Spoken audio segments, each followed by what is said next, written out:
wanted to include a quick message at the start of the podcast. I've been having some serious technical issues and the colours on the rest of the podcast are awful. It's really quite greyed out.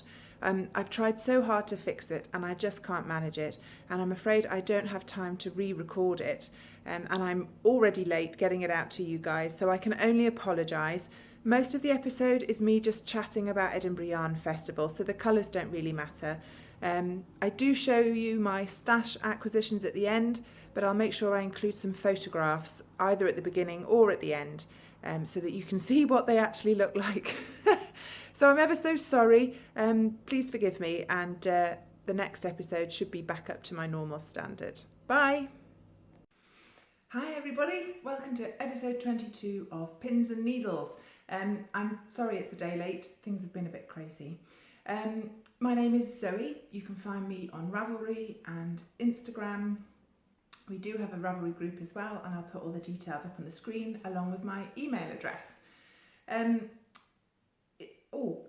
managed to tempt Jim the dog in with me today, and I've got a treat. Come on, Jim, come and say hello. Come on. So I'm hoping. Oh, there he is. Everyone likes to see pictures of Jim. Hey Jim, what's this? There we are. So, there we go. You finally met Jim the dog. Oh, Jim, there's one more. Jim? Paw. Excellent. There may be a few crunching noises while he finishes those off. Right. Bit of an update. I am back in front of my normal mantelpiece, which is a huge relief. Anybody that's new, I've been having the house rewired and it's been incredibly destructive and invasive. But the electricians have finished, the plasterers have finished, and we've had the front room repainted. So it was green before and it's still green, but it's a different green, okay? It was breakfast room green and now it's cork. I don't know, fowl and ball anyway. So back in front of my fireplace, looking a bit smarter than I did last episode. The rest of the house is still in turmoil. We've got lots more cleaning to do and things like that, but we'll get there eventually. At least the front room is sorted, so we can collapse in here and hide from the rest of the mess. So I've been away to the Edinburgh Yarn Festival. I had an absolute hoot, and this episode is going to be pretty much entirely about the Edinburgh Yarn Festival trip I went on. There is no sewing section, there's no pins section this time. My sewing machine is still packed up in a plastic bag to keep it safe from all the dust. So it's just one long smooshed up section of Edinburgh Yarn Festival and yarn acquisitions and things like that. So there aren't really any timestamps down below, it's just one big chat basically. I will show you my knitting projects and things next episode, but I didn't want it to be too long, and I've been struggling to find the time and sit down with you guys. We left for Edinburgh Thursday the 9th of March, which was my birthday. So I was away from the Thursday to quite late on the Sunday night, and when I got back Sunday night, David kept the kids up for me, so it was lovely to see them. And then he said that my father had been a bit ill and had been taken to hospital. So I had one night at home, and then the next morning I went to work for 2 hours and then went home to see my parents and was away for another 2 nights. Excuse me.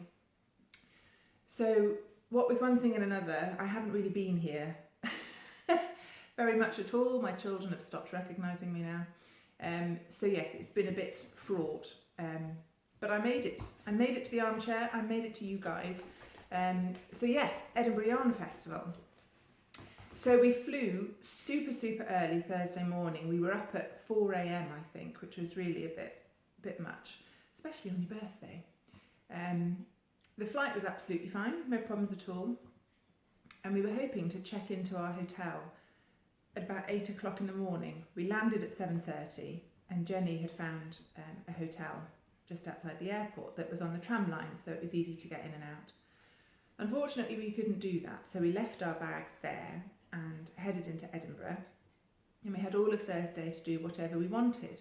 So we went and had a look at the portrait gallery, which is stunning. If you ever get a chance, you must go.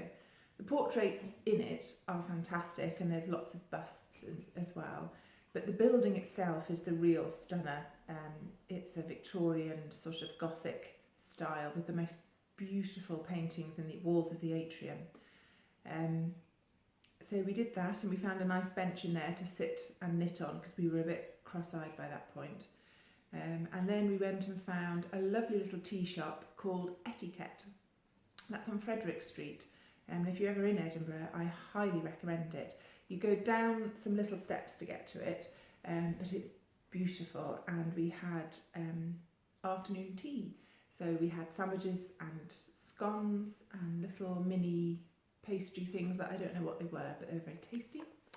And I've put some Instagram photos up for that. So trying to put photos in the podcast is a bit tricky with the software I use. So do check out my Instagram feed if you want to see some more pictures. I'm Pins and Needles UK on there. So yeah, we had birthday tea, by which point we were absolutely dropping. We were so tired. So we hopped back on the tram and went to our hotel and checked in. Thought, well, we'll have an hour and a half's kip, get ourselves straight. And then we were heading back out for the knit night, the Edinburgh Yarn Festival knit night on the Thursday evening. So we checked into our hotel and it's a good job Jenny and I are such good friends, and we left Edinburgh even closer than we were before. Jenny had booked a twin room, and so there were two single beds which they pushed completely together, and then they had a board like about this big, a bit bigger than a book, so that was right at the head of the bed. So if you were both lying down, this bit of board was in between you, so you couldn't see each other. It was really weird. It was like this tiny little privacy screen. Anyway, that was fine. And the sink and the shower were sort of in the room, and the shower just had a glass screen with the middle bit frosted, so that if you were in it, the frosted bit sort of kept you decent. It went from there to just above your knees. So that was a little awkward, but you just had to sort of face the wall if anyone was in the shower.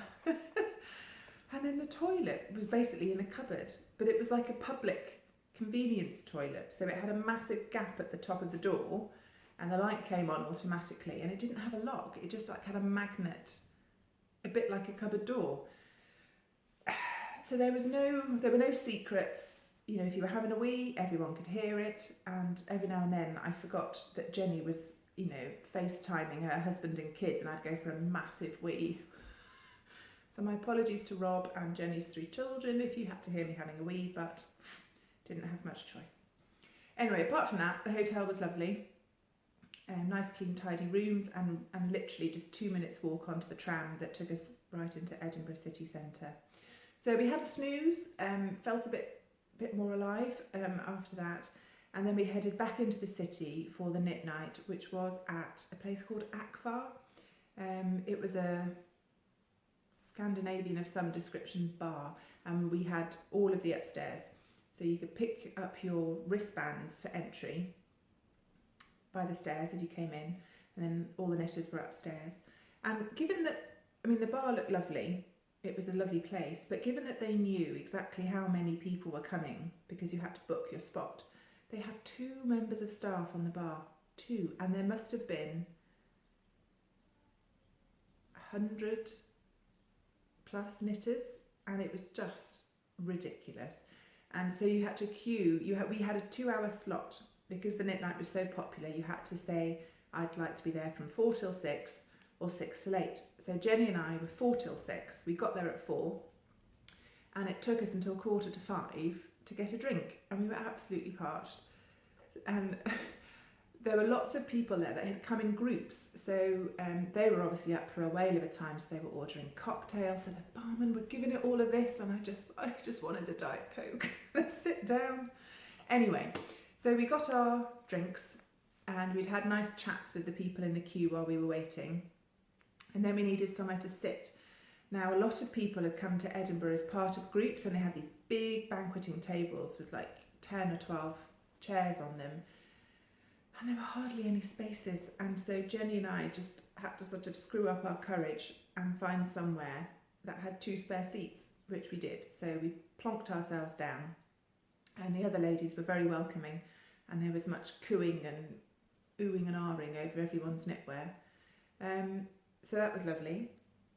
And I met a lovely lady called Jill of, Bertie and Poppet, that's what it is. She's on Etsy as a bag maker, so do go and have a look. I'll leave some links. So Jenny knew Jill from somewhere, I can't remember how, but I met her for the first time. She's very elegant, came and sat with us. And then I also met Lily. Hi Lily. And she, I know off Ravelry, so she came and sat with us as well. So that was a really nice evening.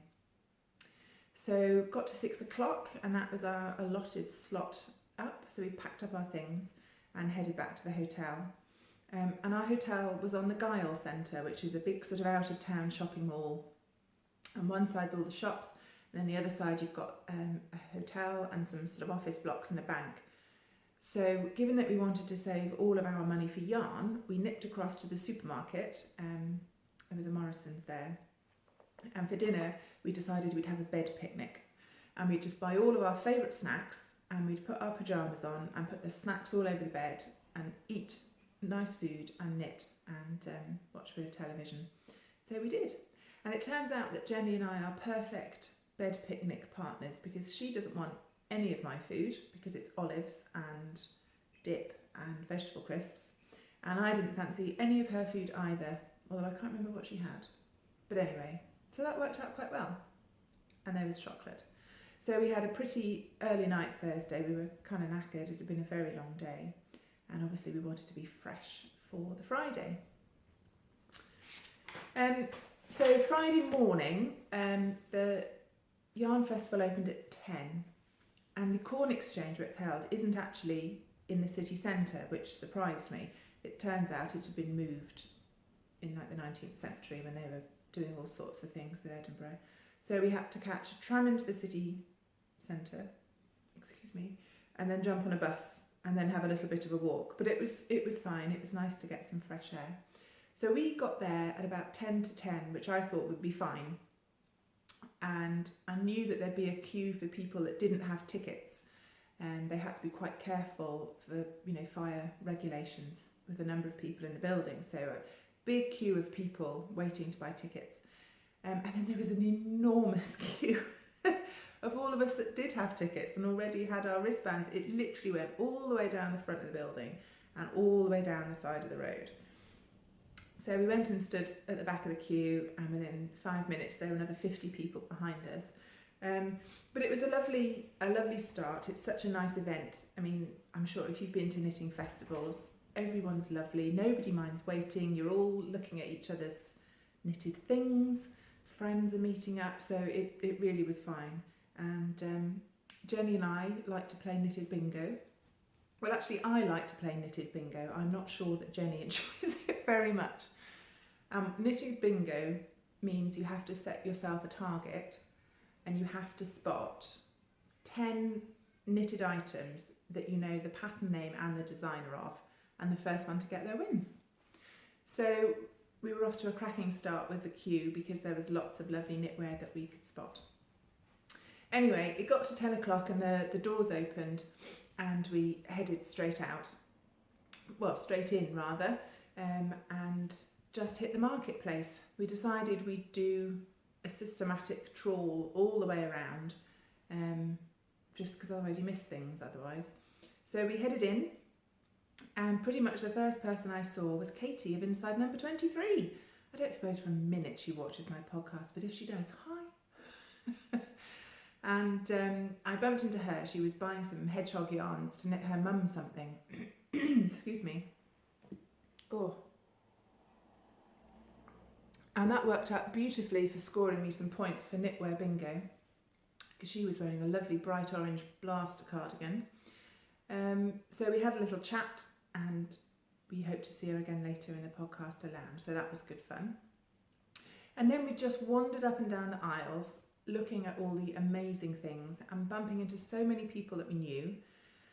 The first lady I met, I can't remember your name and I'm ever so sorry, and Jenny and I had bought ourselves a cup of tea. Oh, that was the other problem, there was no kettle in our hotel room, absolutely horrified. So we had to get up, out and dressed before we could have a cup of tea. It was a nightmare. Anyway, so we bought a cup of tea and we'd found a quiet spot just outside the gents' toilets while we were raising our caffeine levels back to normal. And there was a really nice lady who I was stood next to who came up and said, "Oh, are you Zoe from Pins and Needles?" So hello, nice lady outside the gents. It was really lovely to meet you. And her very patient husband, who I think had come to be the Sherpa and carry all the knitting bags. So that was lovely.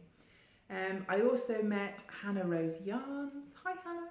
And I bumped into Lily again, and also Corellia off my Ravelry monthly thread group. It was lovely to see her in person. She has 2-year-old twins and lives abroad. Where does she live? She's in Norway.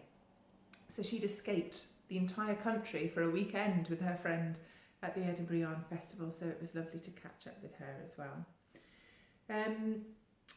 I went to go and see Kate Davies's stand. I wanted to buy her new book and get it signed.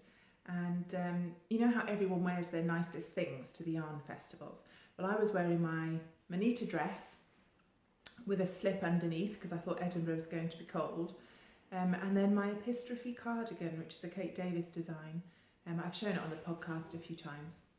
But I was determined to keep this cardigan on until I'd seen Kate Davies and she told me she liked it. But this is a DK weight cardigan and it has a big Fair Isle yoke.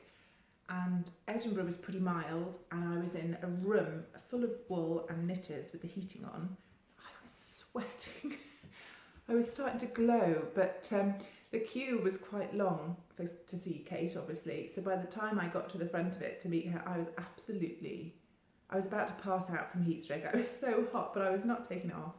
Anyway, she very kindly signed my book and said that she liked my cardigan, which was a huge relief, so I ripped it off immediately and shoved it back in my bag. Anyway, so that was lovely to meet her. She's very little. I see lots of pictures of her in her books and things, but she's little, tiny little thing. Anyway, so that was lovely, and I bought one of her books, and I'll show you all my acquisitions at the end. And then we carried on wandering up and down the stalls, and I saw another lady that I know off Ravelry called Becky. Hi, Becky. And I made a complete prat of myself. There are so many people meeting up with dyers that they know or friends that they've met, that it's just a room full of knitters frantically waving at each other to try and get their attention. So I was stood in one stand with Jenny and I spotted Becky 2 stalls over down there. So I waved, hi, because I didn't want to miss her. Oh, and I was stood a couple of feet away from John of Easy Knits, who we have a mutual friend. So we don't know each other, but we know the face, you know. So I started waving like a fool to try and get Becky's attention. John looked at me, thought, maybe I do know her, and did that terribly polite thing, oh yes, hello, strange lady. So that was embarrassing enough. And then to make it worse, I realised that he thought I was waving at him, looked at him and went, no, I'm waving at Becky. So I'm so sorry, John. You were just trying to be polite and I completely barged you out of the way. But anyway, I really needed to meet Becky. Anyway, Becky was lovely, nice to meet her in person, and she had 2 friends with her as well. And we sort of bumped into each other on and off for the rest of the weekend, so that was lovely. Oh, I just need to let Jim out, bear with me. Oh, I'm back, sorry. I had to shut the living room door so the kids don't disturb me, and of course Jim wanted to leave. I think he knows he's eaten all the treats, so there's no point in sticking around. Right, so we had a nice wander. I also went to meet Estelle of Midwinter Yarns. Now, I live just outside Cardiff, and she actually only lives about 10 minutes away from me in South Wales as well. But we've been messaging on Instagram, and she and her husband are quite into weightlifting. and we've been trying to arrange a time for her to come down to my gym and have a session. So it was lovely to go and finally meet her, and I bought some yarn from her as well, but I'll show you that at the end. So we headed to the podcaster lounge. Now in my brain, the podcaster lounge was like a little space, like a room with some sofas and chairs and tables, and I through Louise Scollay of the Knit British podcast and Blacker Yarns, who was sponsoring the podcast lounge, if you were a podcaster going to the event and you let them know in advance that you'd be there, they sent you a lanyard, just a podcasting lanyard and things like that. So we headed into the podcaster lounge, and it wasn't at all what I expected. It was fab, but it was a massive room, absolutely huge, filled with big banqueting sized tables, and basically it was just a knit and natter space. And they had a lovely cafe selling tea and cake. So we headed over there. We were hoping for a sit down, but no, I don't think we sat down at all that day. It was absolutely insane. So we bumped into some more people that we knew and stood around having a chat and a nice cup of tea. And I met the lovely Loozle. Hi! Again, someone I know off Instagram. It was lovely to chat to her. I also met Dana from Germany, who was fabulous. So hello Dana, if you're watching, it was so nice to meet you. I also met Isla from Brit Yarn. And I bumped into, Crowbird from Instagram. Hi! I couldn't find out what your actual name was beforehand on Instagram, and then we were chatting. I didn't feel I could ask, so hello Crowbird. So it was really lovely to meet all of you guys that I'd seen on the internet or Instagram or anything like that. So it was really lovely to catch up with everybody. And I also bumped into Sarah and Helen, who are from the Stitches and Hose group in Birmingham, and they're the ones that organised the Yarningham festival that we sold at last year with Our About Yarn, and we're going back again this year, so that was really lovely as well. And I'd also volunteered to help out. Louise Scollay had organised a bit of a theme for the event, and it was called Let's Make a Podcast. So on the Friday there were some video podcasters available to chat to, if you wanted to have a talk about tips and tricks and things like that. And she'd also asked for some volunteers to help anybody that was keen on starting a podcast but was feeling a bit nervous.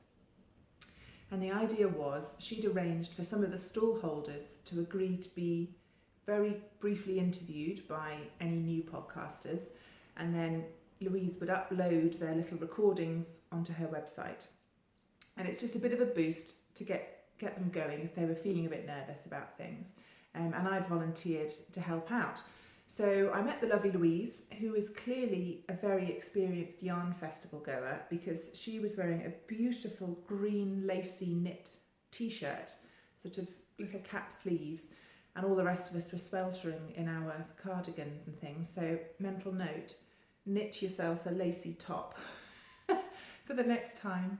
Anyway, so I got to meet Tori and Anya. Hi ladies, if you're watching. And they were given a little slip with a question on, and we headed out to the Shetland Wool Week stand and met Gudrun Johnson, and also the Knitting Goddess had agreed to go and be interviewed. So I just wandered over to their stalls with Anya and Tori, introduced ourselves, and they filmed a little snippet on their phones. So I'll try and find the links and put them down below. But yes, if you go to the Knit British audio podcast website, at some point there will be a little video of all these snippets of new podcasters. So that was good. I was glad to help out a bit there. I'm just looking at my notes. I had to write everything down. So yeah, so then we did a bit more wandering around the venue, and we made a beeline to go and see CeCe. Hi CeCe. And Dami. Hi.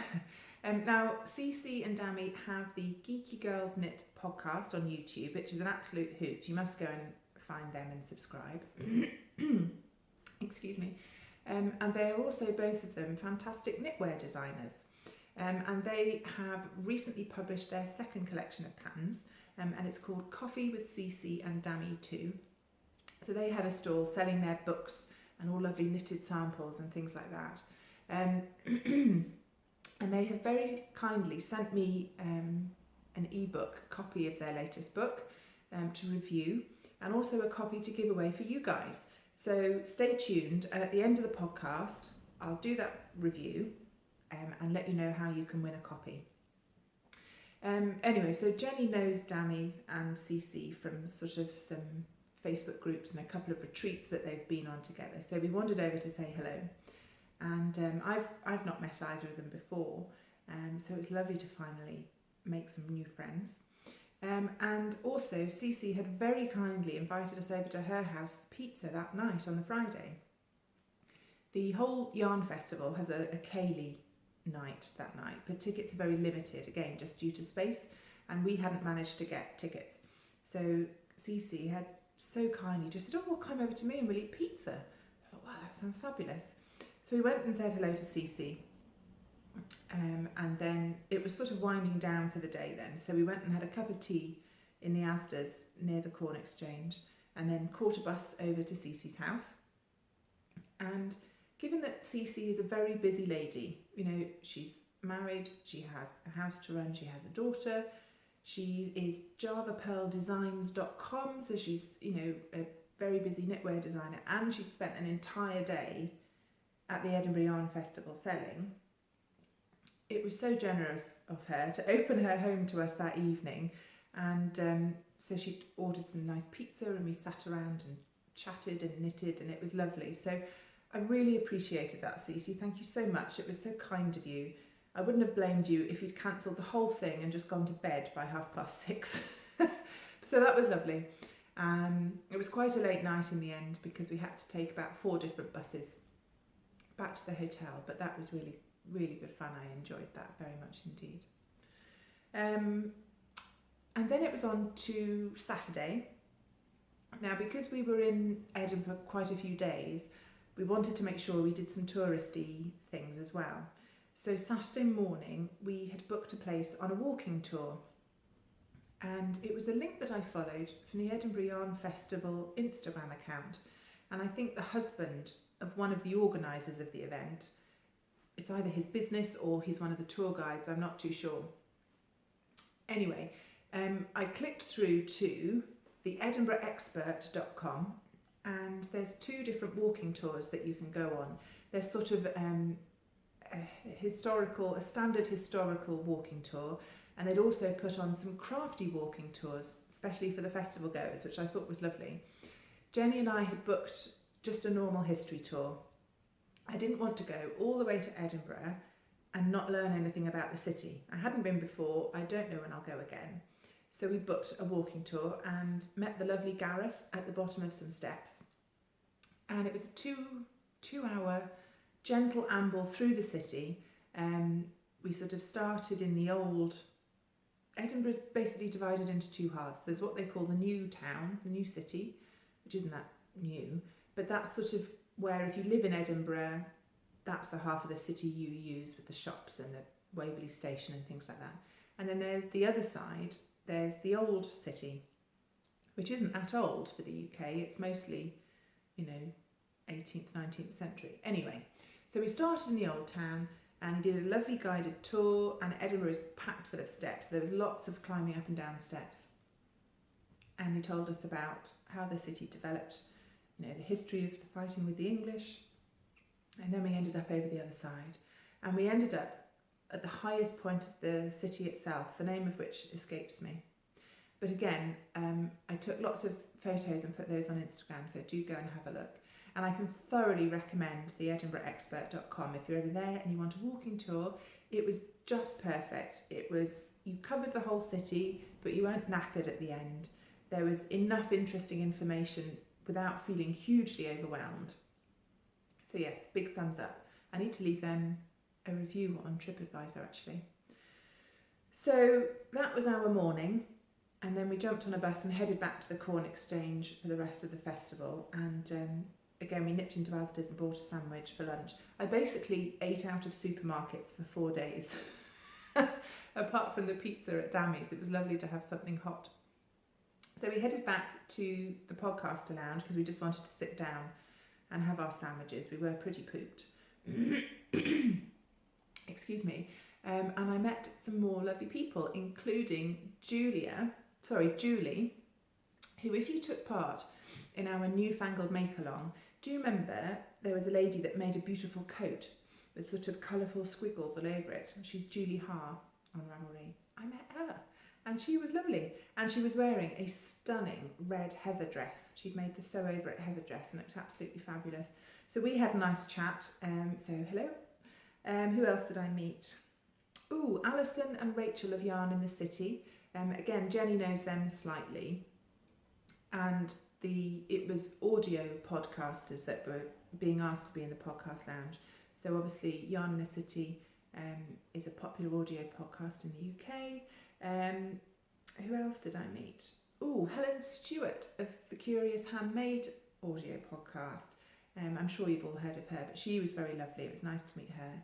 And also Luli of Shop, let me get this right. Yeah, of Shop Luli on Etsy. Again, I'll put links down below. So it's lovely to meet Lee and have a nice chat with her as well. So that was good fun. And we were pretty knackered by then, and everyone was just running out of energy. We'd spent most of our money, but we wanted to do one last walk around the marketplace and say goodbye to a few friends. So we did a last final sweep and went to see Grace of Beyond Measure. Poor thing, she was running a stall on her own. And so every time I passed her, I said, do you need to go to the loo or can I get you a cup of tea? So she was gasping for a cup of tea by that point. So yes, we went and saw Grace and we went and saw Sylvie of Phileas Yarns just to say our goodbyes, and CeCe as well. So that was really lovely, and I picked up a few last bits and pieces.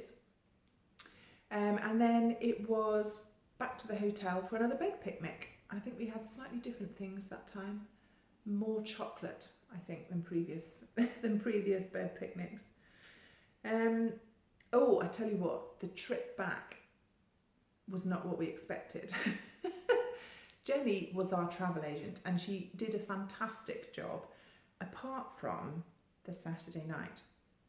So the Corn Exchange is slightly out of the city and our hotel was sort of not quite in a linear direction. So we needed to jump on the number 35 bus, which we did.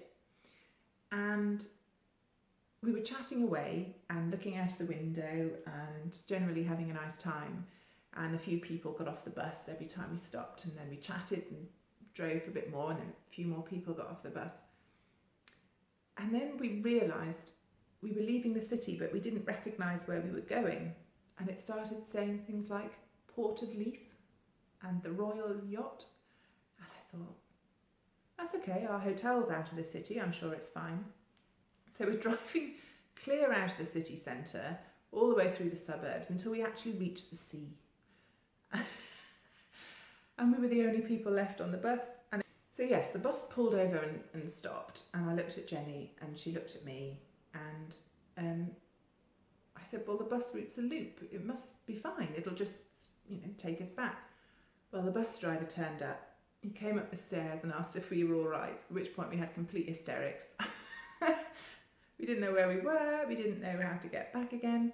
Anyway, it turns out he was pretty much on his way back to the garage, so he drove us back and kicked us out at the Royal Mile, and then we could find our way back to Princes Street to get the tram. So we had a slight diversion through the Port of Leith, which was amusing. So it was a pretty late night, but it was fine. We got there in the end. So that was the end of the Yarn Festival bit.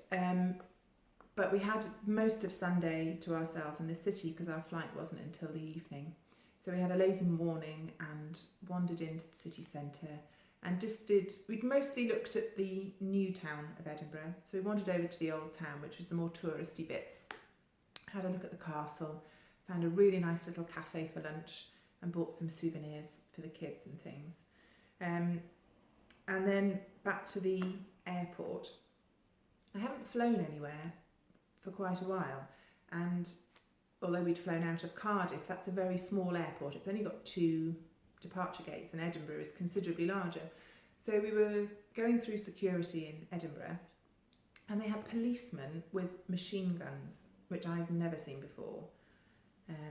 I know they're there for a good reason, but it's just the first time I've seen it. So that was a bit, I was a bit taken aback by that. I'm sure they were lovely. They were having a nice chat and there for our safety, but that was still a bit of an eye-opener. And yeah, it was a very short flight home, less than an hour. I managed to make a prat of myself again.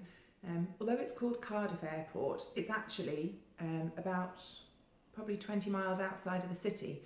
And it's it's very close to where I live, Barry. It's in a little village called Roos. So as you're on your final approach to the airport, you pretty much fly past my house. So you all look out the windows, don't you, to spot the lights. And I live fairly close to a big supermarket called Asda's, and it has this massive green sign on the top saying Asda's. And I spotted it, so I very loudly went, "Look, there's Asda's, that's my house." And the whole plane just went. Very embarrassing. I must think before I speak. Anyway, we landed fine. Jenny's husband Rob had very kindly come to pick us up, and got home again about 8:30. Saw all the kids and Dave and the dog and got them all into bed. And as I said, that was when I found out about my dad not being well, but he's fine. It's all sorted now. So yeah, that was the Edinburgh Yarn Festival. And now I'll show you what I bought. The very first yarn I bought was from Estelle of Midwinter Yarns. And I bought 2 skeins of DK weight yarn, and this is her black and blue yarn. It is 100% Welsh wool, and it's a mixture of white blue-faced Leicester and black blue-faced Leicester. And you get 250 metres to 100 grams, and this is yarn that she has hand-dyed herself. Now, the purple is called Wizard's Hem. Yes, it is, just checking. And this lovely mustardy gold colour is called Eternal Dalek. So, look, it's even got a dragon on it. Show you how Welsh it is. So those are my first purchases. And I think these are going to be colourwork things of some description. So yes, if you have a look at midwinteryarns.com, what she specialises in is importing Scandinavian-based yarns. So if you're looking for something a bit different, then do go and check it out, as well as lots of woolly yarns. She also has some lovely linen and things like that. Anyway, so I bought these 2. These were hand-dyed by Estelle, and all her hand-dyed yarn went very quickly, so I was super pleased with those. My next purchase was Triskelion Yarn and Fibre Company in Elmet, Arran. And this is 75% BFL, 25% Masham, and it's 160 metres in 100 grams, and it's triskelion-yarn.com. And this, I don't know how to pronounce the colourway. It's spelt AODH, no idea. So there's a lovely blue colour, look at that. I really like this one. And it seems a bit silly. I live in Wales, and I went all the way to Edinburgh and bought Welsh yarn. Anyway, beautiful. And then my last yarny purchase was from Old Maid and Aunt, and I'm sure you've heard of her. And this is her BFL Arran, and 100 grams gives you 180 yards. And this is the colourway, the white hair. So it is very lightly dyed, a silvery grey colour. And I think this might have to be something with cables in, maybe a hat or something like that. So those were my yarny purchases.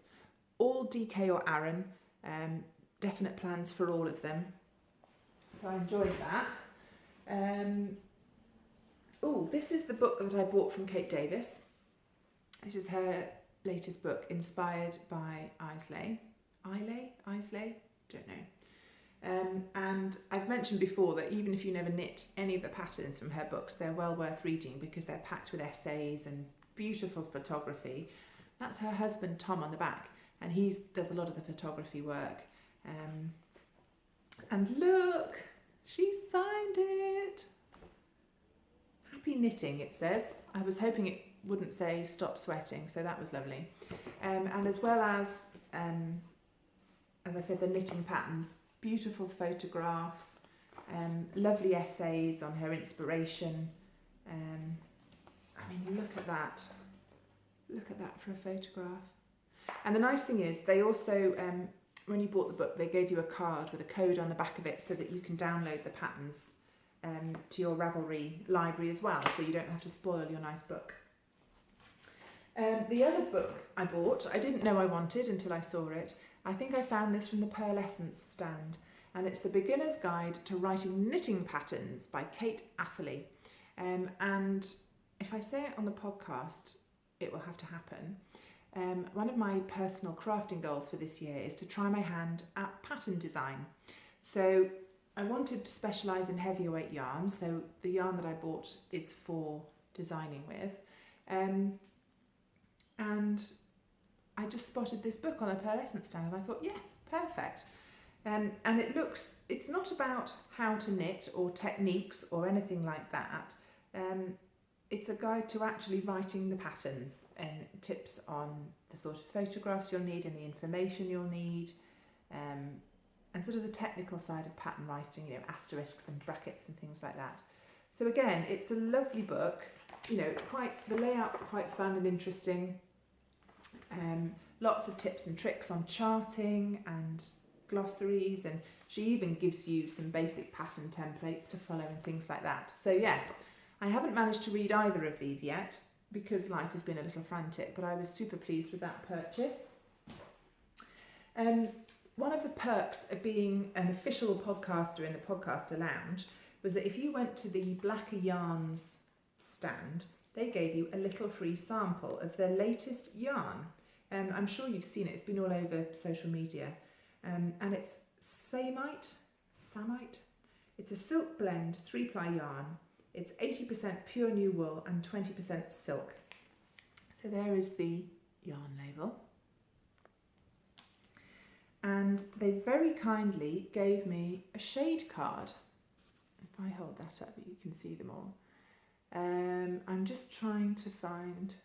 Oh, there we are. It's a blend of 30% smooth, drapey, blue-faced Leicester with the bouncy froth of 40% Shetland. I'm not sure if I want froth in my yarn. Anyway, and the guilt-free luxury of 20% Ahimsa silk and 10% of fibre from Sue Blacker's own Gotland flock. The combination of pale and dark fibres creates a yarn with a glorious depth of colour and the delicate noops of silk. It's a woolen spun yarn, so it's got some bounce. So they gave me a little mini, and this is Peacock's Neck. Now, I'd heard about the yarn, but I hadn't really seen much in the way of pictures, and when I thought silk, I thought shiny, but it's not. It's sort of slubby and textured, but you get the softness even though you don't get the shine. So it's not cheap, it's really not cheap, but it's very lovely. So I think I will knit this up into my scrappy sock yarn blanket. I would have loved to have bought, you know, a sweater's quantity. It'd make a beautiful sweater. But the depth of colour in the yarn is lovely, and I think that's the addition of the darker BFL yarn maybe. So yes, a little freebie there, which is always nice. And I also treated myself to some higher puppy snips. I've got lots of little pairs of scissors, but I like to leave a pair in my each knitting bag, and they don't have a cover for the sharp bits, and I worry that it's going to cut my yarn. So I spotted these, and I don't know if I'll be able to show it. Can you see? It looks like a puppy. It's not going to quite... Yeah, there you are, little puppy face. And you pull them out, and it's just a small pair of scissors with a spring. So really short, sharp blades. I mean, the blades are maybe 1 centimetre long. So perfect for travel knitting. I don't think you'd need to worry about these on aeroplanes or anything. And then just a fun little case. And I like the keychain loop, so you can, you know, if you've got like a little loop inside your knitting bag, you can secure it on there. And of course I bought purple because I love purple. So those are my snips. And then last, but by no means least, when I went to see Estelle on the Midwinter Yarns stand, she said, "Oh, would you like a sweet?" Oh my God. Have you heard of Iron Brew? If you're not in the UK, you probably haven't heard of Iron Brew. It's not quite so popular south of the border as it used to be, but it's a sort of fruity orange coloured fizzy drink, and the strapline was always made in Scotland from girders. Anyway, it's a very unique flavour, and they make Iron Brew flavoured boiled sweets. I think you can only get these in Scotland. Anyway, so Estelle gave me one, and then I had to drag Jenny back to Asda's to buy a couple of packets as well. So yeah, Iron Brew flavoured boiled sweets, amazing. Right, so that's the end of my acquisitions.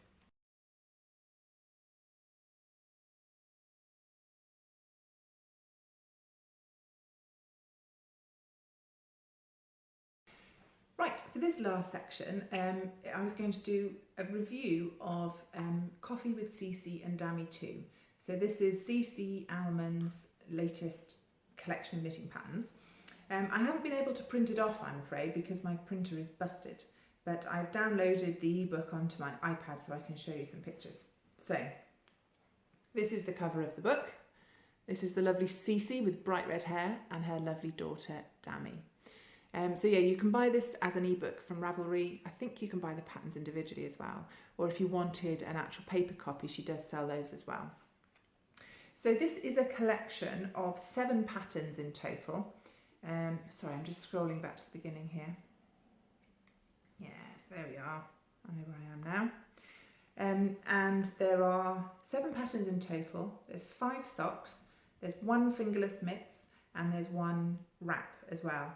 And I've had a good read through this collection of patterns, and it's right up my alley. The writing of the patterns is beautifully clear, nicely laid out, and for the sock patterns, they're a mixture of DK and fingering weight, which I love. I do like a thicker sock. She's written the instructions toe up and cuff down, so whichever way you knit, it'll be perfect. And she's included charts where charts are necessary as well. So from a technical point of view, lovely clearly written patterns and jam-packed with information.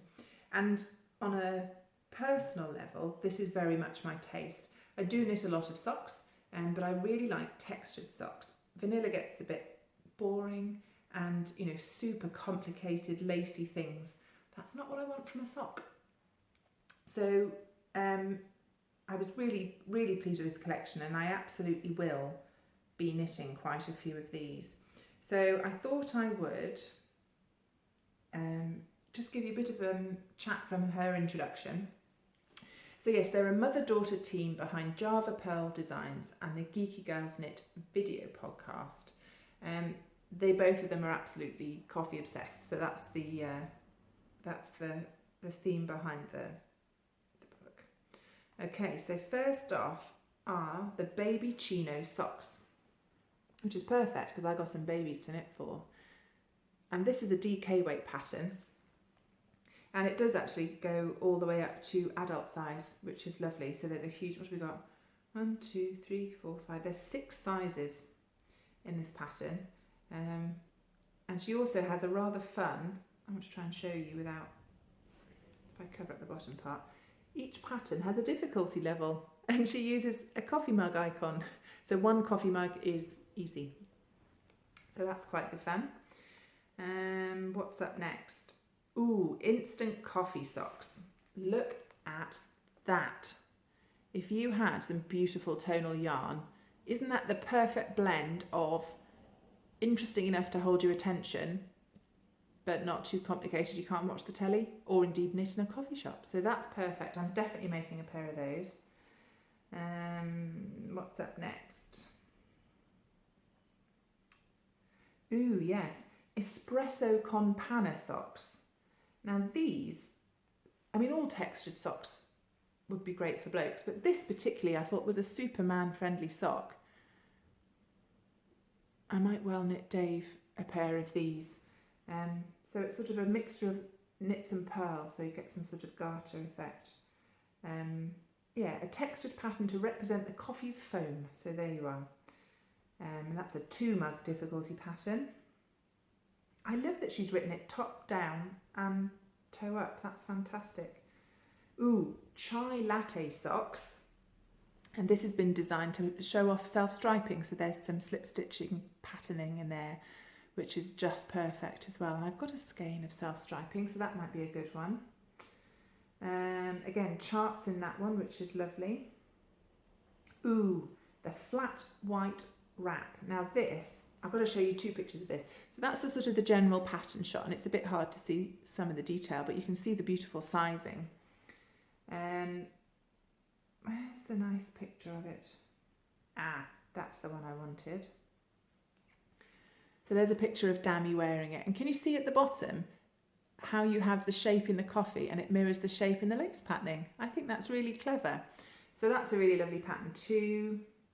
Ooh, hot chocolate with pink marshmallow socks. There's some nice cabling in that one. Anyone that likes a cable. And where's the last one? Ooh, 1 shot, 2 shots, 3 shot fingerless mitts. I think this is very clever. So it's a fingerless mitt pattern, and as part of the pattern you can choose to knit it in 3 different sizes, 3 different lengths. Now I know we can all modify our own patterns a bit as you go, but isn't it lovely to just have it written out for you so you haven't got to do the thinking? So yeah, those are really lovely as well. So yes, overall I am super impressed with this book. As I said, really well written, choice of yarn weights, toe up, cuff down, beautiful designs. And as I said, I think I'm going to be casting on a pair of socks from this very soon. So a massive thank you to CeCe and Dami for giving me a free copy of that. And they also kindly donated a copy for the watchers of my podcast. So when I've got this podcast out, if you're interested in winning a copy, head over to the Pins and Needles podcast group, and I'll start a thread in there. And you are going to have to answer the question, which pattern would you knit first out of Dami's and CeCe's designs, and why? You can make it up. I'm not going to be too fussy, but there's some lovely patterns in there, and I'd love to give away a copy. So yes, head over to the Ravelry thread. Which pattern would you knit first and why? And I will close that thread the day before I record the next podcast, so you'll have 2 weeks, and I will announce the winner next time. Well, that's everything I've got to say to you today. I hope I didn't bore you too much. There wasn't a massive amount of knitting objects for you to look at, but next episode we'll be back to the normal schedule, and hopefully I will have sewed something as well. So thank you very much for watching. I appreciate you spending some time with me. If you enjoyed the video, please give me a thumbs up and click subscribe. Send me a message if you want to get in touch. Direct message through Instagram or an email is probably easiest. And I hope you have plenty of time for crafting until we meet again. I'll see you soon. Bye.